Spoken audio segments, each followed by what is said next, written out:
Ní orúkọ Ọlọ́run alààyè ní a kí gbogbo ẹ̀yin olùgbọ́ wa káàbọ̀ sí orí ètò ẹ̀kọ́ bíbélì tí ọlọ́sọ̀ọ̀sẹ̀ tí Diocese Yewa tó ń ṣe onígbọ̀wọ́ rẹ̀. Tí àkókò yìí ni ẹ̀kọ́ bíbélì fún ọjọ́ ìsinmi kejì ní Lẹ́ǹtì. A gbàdúrà pé bí a ti ń lọ lórí ètò yìí, àánú Ọlọ́run àti ojúrere rẹ̀ yóò máa bá ẹnìkọ̀ọ̀kan wa gbé ní orúkọ Jésù. Àkòrí tí a ti ń gbéyẹ̀wò láti gbà yìí wá òun ni Olúwa Ọlọ́run àti ìjọba àlàáfíà. Orí ọ̀rọ̀ fún ti òní òun ni Ọlọ́run gẹ́gẹ́ bí ìyè. Ọlọ́run gẹ́gẹ́ bí ìyè. Lórí ètò yìí lónìí, a ní àwọn olùkópa tí wọ́n darapọ̀ lórí ètò yìí.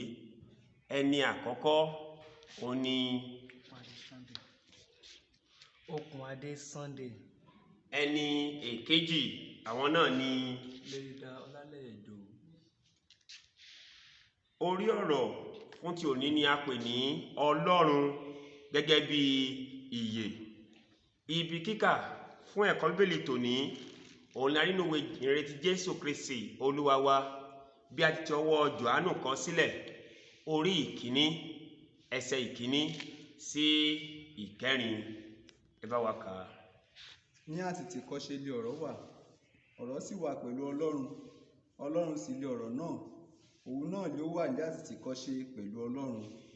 Nípasẹ̀ rẹ̀ ni a ti dá ohun gbogbo, lẹ́yìn rẹ̀ a kò sì dá ohun kan nínú ohun tí a dá. Nínú rẹ̀ ni ìyè wà, ìyè náà sì ni ìmọ́lẹ̀ aráyé. Nínú rẹ̀ ni ìyè wà, ìyè náà sì ni ìmọ́lẹ̀ aráyé. Ọlọ́run gẹ́gẹ́ bí ìyè. Kí ni èròǹgbà wa fún ti ọjọ́ òní? Èkíní, láti jíròrò nípa Ọlọ́run gẹ́gẹ́ bí ìyè nínú ọmọ ènìyàn. Àti èkejì pé láti ṣàlàyé ọ̀nà tí ó dára jù láti gbádùn ayé wa gẹ́gẹ́ bí Kìrìsìtẹ́nì ní ayé àti ọ̀run. Ìfáàrà. Olúwa Ọlọ́run kìí ṣe olùfúnni ní ìyè nìkan, ṣùgbọ́n òun ni ìyè tí ó wà nínú gbogbo ọkàn tí ó wà ní ayé. Àwọn ibi kíkà tí ò ní rán wa létí mímí èémí ìyè sí inú ènìyàn tí Ọlọ́run dá. Nípa bẹ́ẹ̀ ó sọ ọ́ di alààyè ọkàn. Bí Jòhánù orí 17 ẹsẹ̀ 3 ti wí, mímọ̀ Ọlọ́run ni ìtumọ̀ ìyè nínú òun ni olùpilẹ̀ṣẹ̀ ìyè. Ìtumọ̀ ìyè kò dúró lórí ohun tí a rí nínú ayé yìí. Ẹ̀mí ṣáájú oúnjẹ lọ, ara sì ju aṣọ lọ, gẹ́gẹ́ bí a ti kọ sílẹ̀ nínú ìwé Lúùkù orí 12 ẹsẹ̀ 23. Ǹjẹ́ ó ṣeé ṣe fún ẹnìkan láti wà láàyè nípa ti ara kí ó sì kú nípa ti ẹ̀mí? Báwo? Èyí àti àwọn mìíràn ni a ó jíròrò lórí nínú atọ́nà wa ti òní. Ohun tí a fẹ́ ká mọ̀ ni wípé ohunkóhun tí ènìyàn bá jẹ́ ní ayé, gbígbé inú Kristi ló ń fi ìyàtọ̀ hàn, ló sì ń jẹ́ kó ní adùn àti àṣeyọrí. Oore ọ̀fẹ́ tá ó fi ní ìmọ̀ Kristi ní ẹ̀kúnrẹ́rẹ́, Ọlọ́run alààyè yóò fún ẹnìkọ̀ọ̀kan wa. Atọ́nà fún ìjíròrò. Ìbéèrè àkọ́kọ́ láti inú ibi kíkà wa, Jòhánù orí 1 ẹsẹ̀ 1 àti 4. Báwo ni ó sì lè ṣàlàyé òtítọ́ pé Ọlọ́run ni ìyè? Praise the Lord. Hallelujah. Gẹ́gẹ́ bí ibi àtọ́ka sí wa yẹn, Jòhánù orí 1 ẹsẹ̀ 4 ó sọ̀rọ̀ pé nínú rẹ̀ ni ìyè wà, ìyè náà sì ni ìmọ́lẹ̀ aráyé. Yẹn ni pé ìyè tá ń sọ̀rọ̀ nípa rẹ̀ yìí, Jésù Kristi ni, òun ni ìmọ́lẹ̀ aráyé. Gẹ́gẹ́ bẹ́ẹ̀ náà ló ti sọ nínú Jòhánù orí 11 ẹsẹ̀ 29. Ó ní èmi ni àjíǹde àti ìyè, ẹni tí ó bá gbà mí gbọ́ bí ó tilẹ̀ kú yóò yè. Ẹni pé ẹni tó bá wà nínú Kristi bó tiẹ̀ kú láyé yìí yóò yè, yóò ní ìyè àìnípẹ̀kun. Torí ẹni tí ò bá sí nínú Kristi bó ṣì wà láyé òkú ni. Torí láìsí Kristi òkú ni ènìyàn. Ṣùgbọ́n ẹni tó bá ti wà nínú Kristi yẹn ó jẹ́ ìyè, nítorí pé Jésù yẹn òun ni orísun ìyè fún gbogbo aráyé. Jésù ni orísun ìyè fún gbogbo aráyé. Ẹ ṣé púpọ̀. Ìbéèrè kejì, bí Joshua orí kìíní ẹsẹ̀ ìkẹjọ, Jòhánù orí kẹtàdínlógún ẹsẹ̀ ìkẹta, ìwé òwe orí ìkẹjọ ẹsẹ̀ ìkẹrìndínlógójì ti wí, báwo ni ó ti dára jù láti jádùn ìyè nínú Ọlọ́run? Ẹ bá wa dá sí. Ẹ ṣé gan. Tí a bá wo inú ìwé Joshua yẹn orí kìíní ẹsẹ̀ kẹjọ yẹn, ó ní ìwé òfin yìí kò gbọdọ̀ kúrò lẹ́nu rẹ, ṣùgbọ́n ìwọ ó máa ṣe àṣàrò nínú rẹ̀ ní ọ̀sán àti ní òru, kí ìwọ kí ó lè kíyèsí àti ṣe gẹ́gẹ́ bí gbogbo èyí tí a kọ sínú rẹ̀, nítorí nígbà náà ni ìwọ ó ṣe ọ̀nà rẹ ní rere, nígbà náà ni yóò sì dára fún ọ. Tá bá wo ìwé Joshua yẹn, ó ní pé ìwé òfin yóò gbọdọ̀ kúrò lẹ́nu rẹ. Ìbéèrè yẹn ní báwo ló ti dára jù láti jádùn nínú ìyè nínú Ọlọ́run?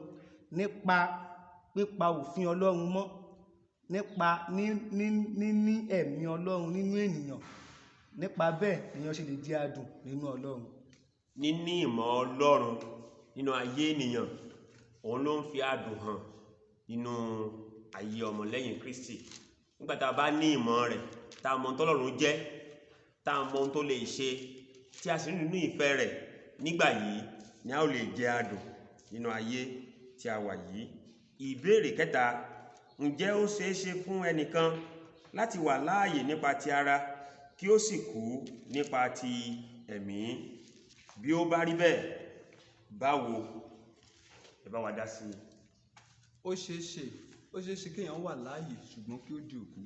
Gẹ́gẹ́ bí ibi ìtọ́ka sí wa yẹn, Éfésù orí kejì ẹsẹ̀ kìíní sí kẹta, ó ní nínú èyí tí ẹ̀yin ti ń rìn rí gẹ́gẹ́ bí ipa ti ayé yìí, gẹ́gẹ́ bí aláṣẹ agbára ojú ọ̀run, ẹ̀mí ẹni tí ń ṣiṣẹ́ nísinsìnyí nínú àwọn ọmọ aláìgbọràn.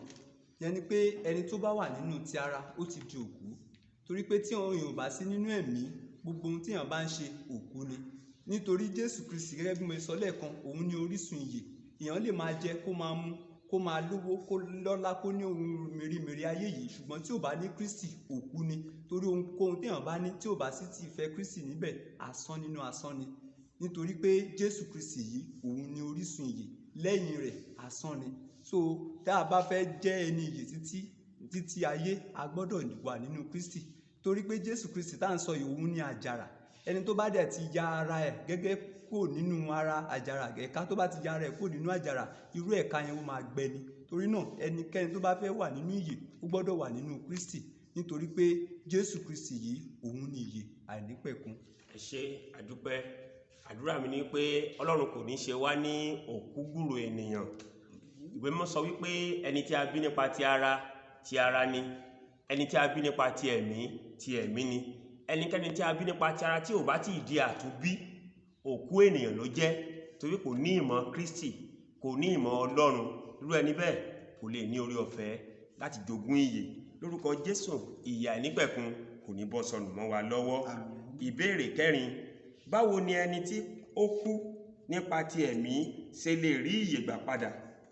Báwo ni ẹni tí ó kú nípa ti ẹ̀mí ṣe lè rí ìyè gbà padà? Ẹ bá wa dá ìbéèrè yẹn. Ẹ ṣé gan púpọ̀ sà. Tá bá wo inú ìwé Róòmù orí kẹjọ láti ẹsẹ̀ kẹwàá dé ẹsẹ̀ kọkànlá, ó ní bí Kristi bá wà nínú yín, ara jẹ́ òkú nítorí ẹ̀ṣẹ̀, ṣùgbọ́n ẹ̀mí jẹ́ ìyè nítorí òdodo.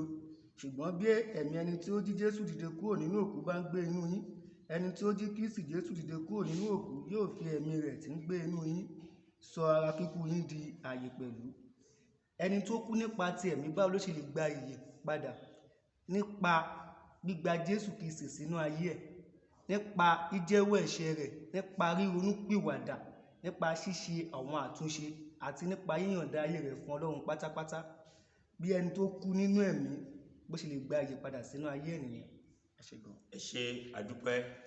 Ẹnikẹ́ni tó bá ti kú nípa ti ẹ̀mí, tó bá ti mọ ara rẹ̀ gẹ́gẹ́ bí ẹlẹ́ṣẹ̀, ẹni ègbé, tí ó sì ronú pìwàdà tó jẹ́wọ́ àwọn ẹ̀ṣẹ̀ náà tí ó sì gba Jésù ní Olúwa àti Olùgbàlà, nípasẹ̀ bẹ́ẹ̀ yóò di ẹni ìyè kúrò nínú ikú ti ara. Oore ọ̀fẹ́ tí gbogbo àwọn olùgbọ́ wa àti àwọn ènìyàn gbogbo yóò fi di ẹni ìyè, Ọlọ́run aláàánú yóò bá wa fún ẹnì kọ̀ọ̀kan. Ìparí, olùpilẹ̀ṣẹ̀ ìyè ni ẹni tí ó lè fúnni tí ó sì lè gba ẹ̀mí padà lọ́wọ́ ẹnikẹ́ni. Láti ọ̀dọ̀ rẹ̀ ni a ti wá, ọ̀dọ̀ rẹ̀ ni a ó sì padà sí. Nítorí náà, ìmọ̀ wa àti ìbáṣepọ̀ wa pẹ̀lú rẹ̀ ní ayé yìí ni yóò sọ ìyè ayérayé wa àti ìbáṣepọ̀ wa pẹ̀lú rẹ̀ ní ọ̀run.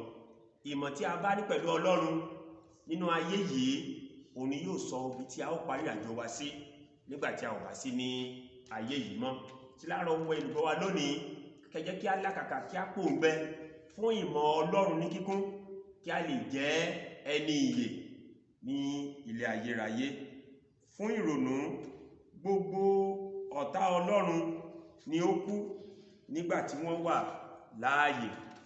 Gbogbo ọ̀tá Ọlọ́run ni ó kú nígbà tí wọ́n wà láàyè. Àkọ́sórí wa, ẹ jẹ́ ká jùmọ̀ jọ kà papọ̀.